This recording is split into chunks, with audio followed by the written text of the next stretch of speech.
Well, this is the point that Pamela usually groans when she sees why I've titled the message. Exactly. And you see the way I've spelt it's a bit different. Why? Because it's that time of year again. Isn't it?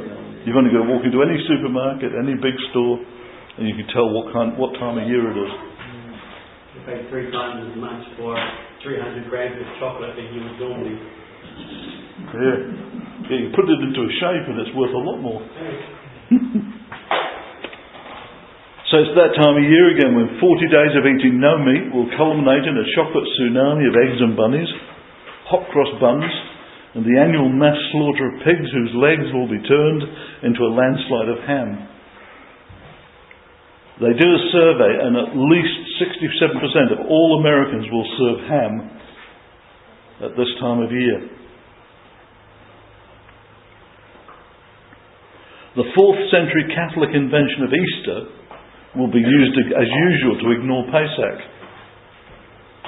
And also the other invention that they came up with called Sunday as the Sabbath. And it will continue the myth of the resurrection of Messiah only 1 full day and 1.5 nights later. Not the 3 full nights and 3 full days as prophesied and promised by Yeshua. Does Yeshua ever promise something and not fulfill it? No. Confused? A lack of truth will do that to you. So, do we have to go back to Rome to make sense of it all? Yes. But first we have to go back much further to find the roots of this pagan fertility feast. A holiday that has got absolutely nothing to do with Yeshua or Torah or even Christian biblical theology. It's got nothing to do with it. Right back in Mesopotamia where Abraham came from, a mystery religion was hatched by Ishtar, a Babylonian queen who changed her name to Ishtar and claimed that she'd been delivered into the Euphrates in a moon egg. And she had a son who apparently was immaculately fathered by the rays of the sun god Baal. And this son was then killed by a wild boar, and in the process his blood spilt on to the stump of an evergreen tree. Miraculously, he was resurrected 3 days and nights later, which immediately made her the Mother of God and the Queen of Heaven, because according to her, the Father was the Sun God. So to commemorate all of this, Ishtar established a special festival called Weeping for Tammuz, her son, and it consisted of 40 days of eating no meat, followed by a special Sun Day feast of pork and cakes with the letter T or a cross to celebrate his resurrection. And she also decreed that from then onward all pine trees were to be worshipped on December the 25th, which was the day of the risen sun. And because his blood was shed on it, and he was reborn as the living son. So out of all this, a mystery religion, complete with her as the high priestess, was formed. And it incorporated rabbits and eggs, because rabbits were her son's favourite animal, and eggs, and because she was the goddess of fertility. She was the Queen of Heaven, so cakes were made in her honour, with her image on them, which was actually it wasn't like a normal tea, it was like a shape that way, and then like the horns of a bull. So it was a T, but it had curved ends on it because it was like the horns of a bull.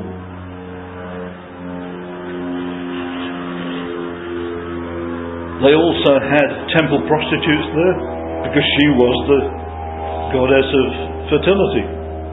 And temple prostitutes were quite common in those days. All described in Revelation 17.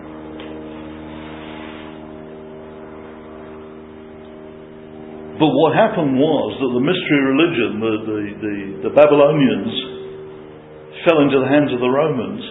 And so the mystery religion was transferred to Rome in 133 BCE, 133 years before Yeshua came along. And as they did with all of the religions from all of the people that they conquered, it was put in the Pantheon, which was a building to house all of the relics and everything about all of the different religions from all of the countries that they'd conquered. Pantheon comes from the words from Pan and Theos, and Pan and Theos means to all gods. So it was a temple to all gods, the place that all of the conquered nations' religions were housed and based. And this cult spread like wildfire in Rome. It was very popular. And out of this cult came celibacy, rosary beads. Why rosary beads? Because rosary beads are all about the Mother of God and the Queen of Heaven. They're all about Mary worship. So celibacy, rosary beads, tonsures, where I don't know why they cut a little piece of hair out the back there. It comes naturally. I didn't have to cut anything, it just sits there.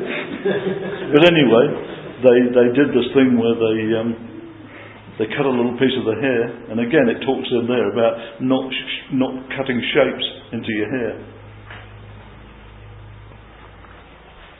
Fish symbols, and they had a fish god called Dagon, who the Philistines also worshipped. And also they followed the cult of Molech, which was the primary cult in Rome at the time. And the reason they did that, because Molech was just another name for Nimrod, who was Ishtar's husband, her former husband, who was supposed to have died and actually became Baal. And they also followed the star of Riphan. Now Riphan is Saturn. You know, Lord of the Rings? So they followed Saturn, they followed all the different gods on different days, which is why we have Saturn's Day, Saturday, today.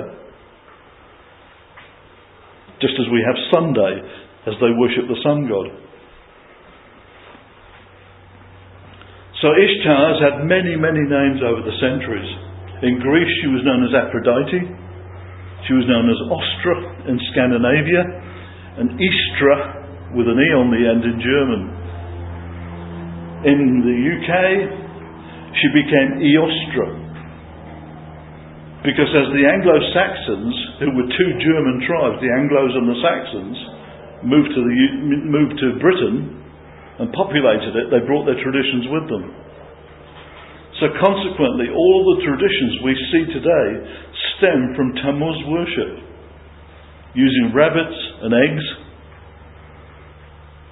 Why is it so popular in America? Because German settlers went to Pennsylvania in the 1500s and they brought a festival called Oster Hors, which incorporated an egg-laying hare, not a rabbit, and the egg-laying hare would lay them in the children's shoes for them to discover the next morning. And again, this has been established in American myth, added to in the 1800s by the infamous chocolate rabbit, again, that was invented and brought to life by the German settlers. That was later, because the shoes got too small, turned into baskets, and then the baskets turned into bigger receptacles to bring all these eggs. And I've noticed it's interesting that Cadbury now have brought out an advert where you've got this magic rabbit that goes around all the rooftops at night, leaving eggs behind, just like they do with Santa at Christmas. So they brought back into that old legend. And that's why the kids go hunting for the eggs the next day and roll them down hills and paint them. All goes back to Babylon. They used to paint the eggs and worship them because it was a pagan festival. They used to do all sorts of things. So none of it's new. And also at Christ Mass, the tradition of having a Yule log again comes from Babylon, because Yule is Babylonian for infant. So Yule just means infant, And because Tammuz shed his blood on the evergreen tree, on the stump, that's why you have the Yule log. You're actually, again, worshipping Tammuz.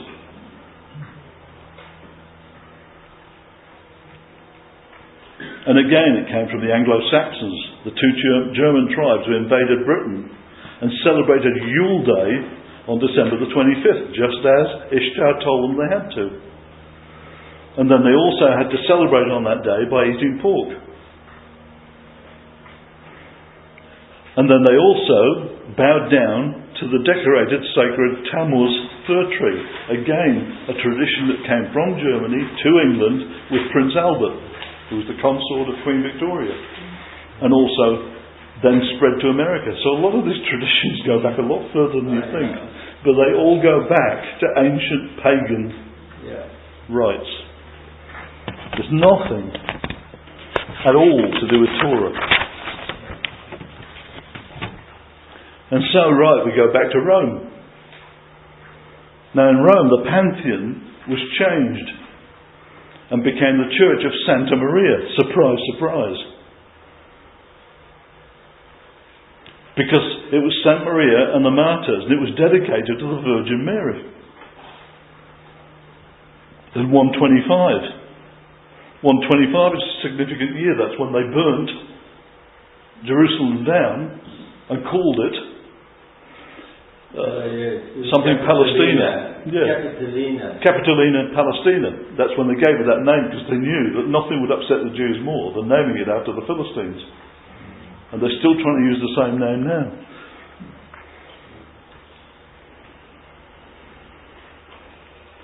And then, a few years later, in 325, Emperor Constantine, who was then the Pontifex Maximus, or the High Priest of all of Rome's incorporated religions, the person in charge of the temple, the Pantheon, was called the Pontifex Maximus. Caesar Julius was, I think, the first Pontifex Maximus, but all of the emperors took the title, but then it was transferred to the Pope. And it's still the Pope, but he's still referred to as the Pontiff, because he's the Pontifex Maximus, the head of Roman religions.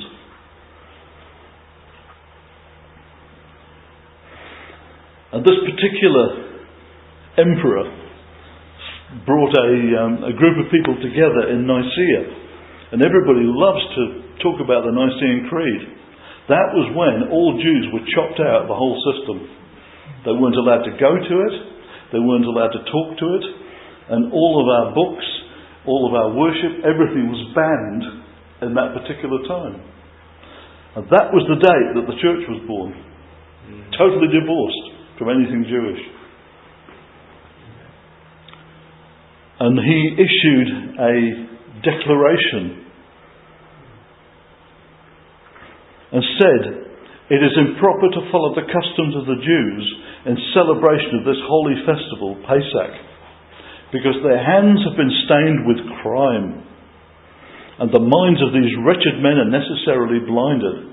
Let us then have nothing in common with the Jews, who are our adversaries, avoiding all contact with that evil way, who after having compassed the death of the Lord, being out of their minds, are guided not by sound reason, but by an unrestrained passion, wherever their innate madness carries them. A people so utterly depraved. Therefore this irregularity must be corrected, in order that we may have no more have anything in common with these parricides and the murderers of our Lord." That's when the charge of deicide was laid against the Jewish nation. And it wasn't until 1964 or 1965 that it was taken off. So this is why, down over the centuries, we've always been the Christ killers. And it's always been thundered from the Catholic pulpits that we are. And this is why we've suffered so much persecution, because of this. It started then. And even though they lifted in 64, 65, a lot of people ignored it.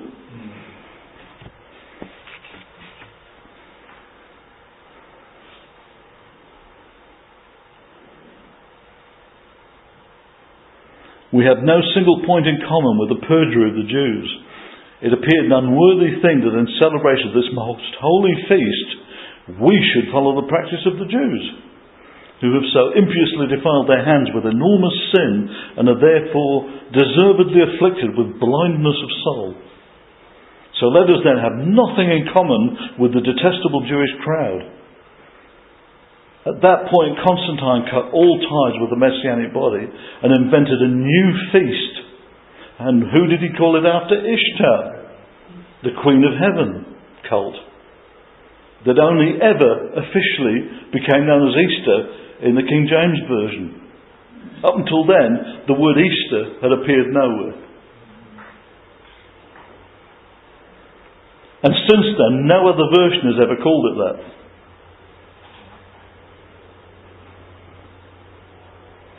And they also included his other invention called the Church, that was born at Nicaea. And in the Vatican, and the Vatican is from vatis, which means divine, and can, which means serpent. So the Vatican is actually the divine serpent.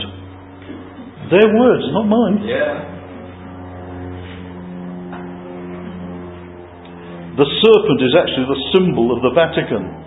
It's on the door handles of the door into the Vatican, and it sits all over the place. In the Vatican, there is a seated statue, and it's got St. Peter on it. St. Peter is actually Jupiter. They chiseled Jupiter off and put St. Peter on it.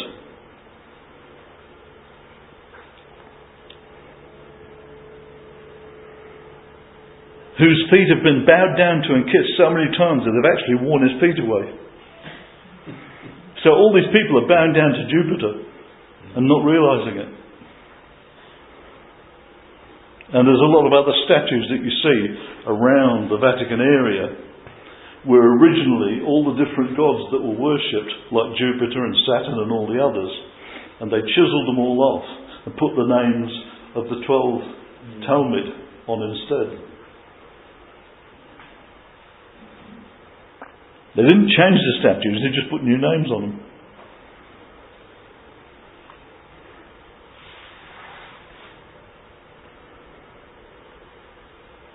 So why the serpent? Because it was and still is a symbol worshipped by Romans as the sun god of healing. They worship the serpent as the sun god of healing, as did the Greeks. And they worship their serpent as the god of medicine and drugs. And that's why you see it as a symbol of all American doctors and medics worldwide. You see all the people in the army, they've all got the rod and the serpent as the symbol of the medical profession. That's where it comes from. If the Greek version was the god of medicine and drugs, that makes him a counterfeit. We only have one healer. You often see bishops with this great big metal thing with a big curly thing on the end of it, and they call it the shepherd's crook. It's not a shepherd's crook. It's one of the... Usually, it's interesting, they usually wear the two symbols at once. They usually wear this big mitred hat with sort of like a gap in the middle, it looks like a muppet. That's Dagon, the fish god. The rod that they carry is not a shepherd's crook. Again, it comes from Babylon. It's a divining rod. It was designed as a divining rod because it incorporated a serpent. And I've seen pictures of the pontiff in particular, and he carries one, and you've got the crook part there, and then down there's a serpent. It's part of it. And the only people allowed to carry these things are the ones the Pope tells them they can. And he gets the cardinals and people like that, and it's a special gift that he allows them to use one of these divining rods and healing rods.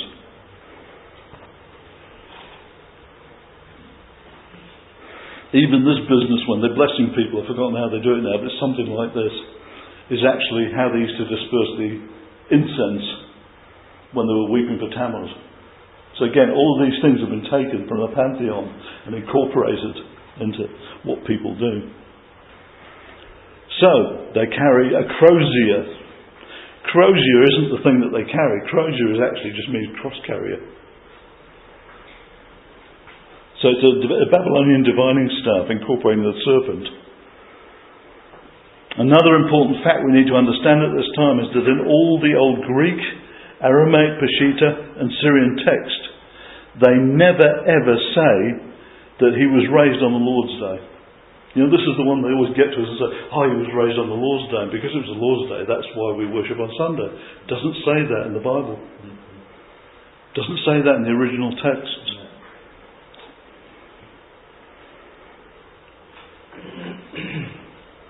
Doesn't say he was raised on the Lord's Day, the first day of the week.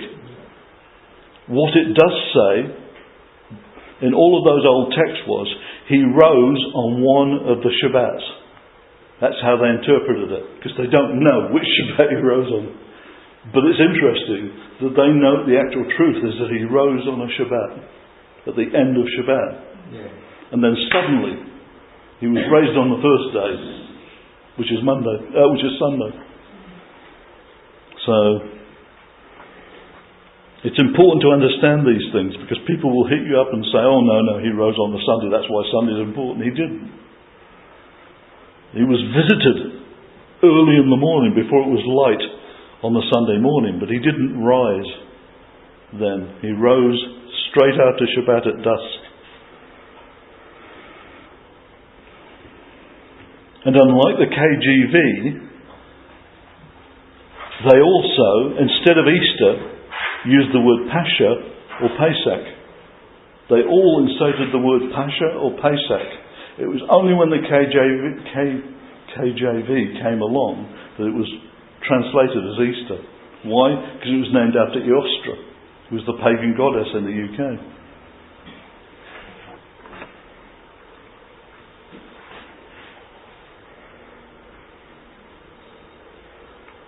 These are just facts. I've dug a little bit deeper for you this time because there's so many facts and it's such a contradiction of what's out there that we're still just skimming the surface of the cover-up that was inflicted on believers. I could go much deeper than that and talk about it a lot more, but I'm not here to knock the Catholic Church. That's not what I'm doing. But you need to understand the history behind it. That this is Babylonian stuff incorporated by the Romans and still being used today. And everybody who's incorporated it is to blame. You can't blame the ones in the past. They're the ones that decided to carry it on.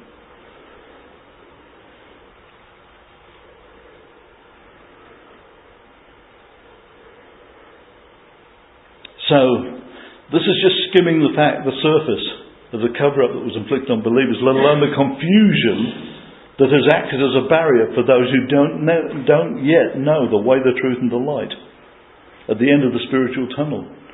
You want to know what the light at the end of the tunnel is? His name is Yeshua. And today people are being exploited commercially and religiously by those who have always wanted complete power and control over our lives. How do they do that? They try and replace the only one worthy of our loyalty, our Abba, our Heavenly Father, our friend, our healer, our mentor, our creator and our deliverer. At Pesach, during the Seder, as we drink the third cup of deliverance and take the unleavened, which means sinless matzah, we remember Yeshua's words to us as he celebrated the exact same feast on the special festival Shabbat. And while they were eating, Yeshua took a piece of matzah, made the bracha, broke it, gave it to the Talmudim and said, "Take, eat, this is my body."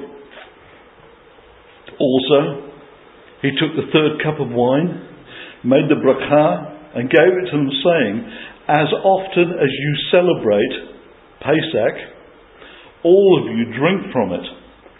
For this symbolizes my blood, which ratifies the new covenant, my blood shed on behalf of many, so that they may have their sins forgiven. And I tell you, I will not drink this fruit of the vine again until the day I drink new wine with you in my Father's kingdom." So the whole 8-day festival, which had 3 Shabbats, or holy convocations, incorporated within it, is a celebration of deliverance, freedom from physical slavery in Egypt, and for us from spiritual slavery in the world that we live in today. We have been redeemed by a kinsman redeemer, the only person qualified to redeem us. Anybody else comes along, you throw a shoe at them. He's the only one that's capable of redeeming us. He's the only one qualified to do it. Not Ishtar, not Tammuz, not a rabbit or an egg, or even by our own efforts before and after redemption. So many people think that redemption comes and there's nothing they can do about it. Redemption comes and they're redeemed. But then they try to change themselves. They try to say, oh right, now I'm a believer, I've got to be good. I've got to this, I've got to that. Why do you think you can change anything if you couldn't get yourself saved? I can't change anything. I couldn't get myself redeemed, and I can't change me. That's his job.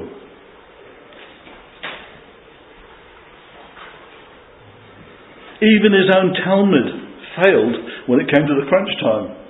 How many successful Talmud did you see after he died and was resurrected? They're like a bunch of headless chooks. They were running around frightened, doing this, doing that, trying to figure out what they did next.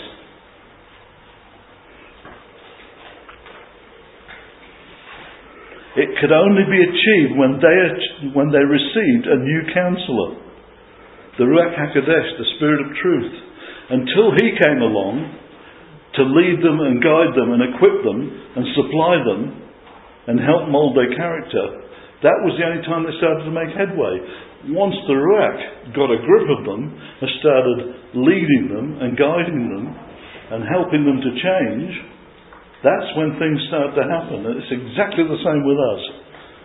Instead of working up a sweat trying to be good, instead of trying to work up a sweat and being what you think people expect you to be as believers, just go to him and say, I can't do it, I give in.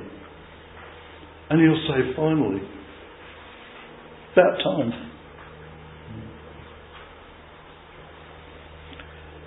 The Ruach, the Spirit of Truth, is the one that leads us, guides us, equips us, supplies us, and if we submit to him, he'll mould our character. And he's far more interested in my character than he is in my gifts and my ministry. All these people go, my ministry, my ministry. Whose ministry? It's not my ministry, it's his ministry. I'm just incredibly blessed to be able to participate in it. So, the thing I want to leave you with today is, mishpucha, or family, stop trying to change. That's the thing I really felt him to say today. Apart from ignoring all this other stuff, this is just information when people talk to you about what's going on with the rabbit and everything else. Stop trying to change. Only Abba can do that for you. All we can do is submit and let him. If you feel down because of something that's happening in your life, it means you feel condemned. And if you feel condemned, that's not from Abba. He never condemns anyone. There is no condemnation. If you feel convicted, on the other hand, he will provide a way of dealing with it. He'll provide a way out. That's when you know the difference between condemnation, which makes you feel lousy and feels like giving up and thinking, I'm a bad person. I'm not fit to be in his presence. Let me go and hide.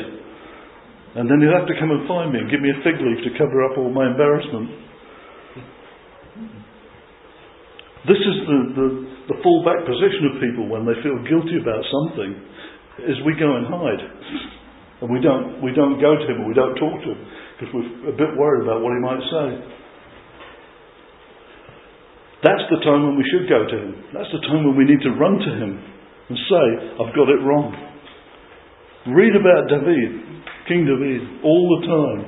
He's the perfect example of somebody that always messed up, but every time he messed up, he repented quickly. And we need to do the same, but stop trying to change, but always submit and let him change us. Let him develop our character, because he's far more interested in our future than he is in our past. Past behind us, you can't change it. Nothing you can do about it. But you can let it go. And you can move on, which is your choice. So shalom mishpachah, family. Shalom.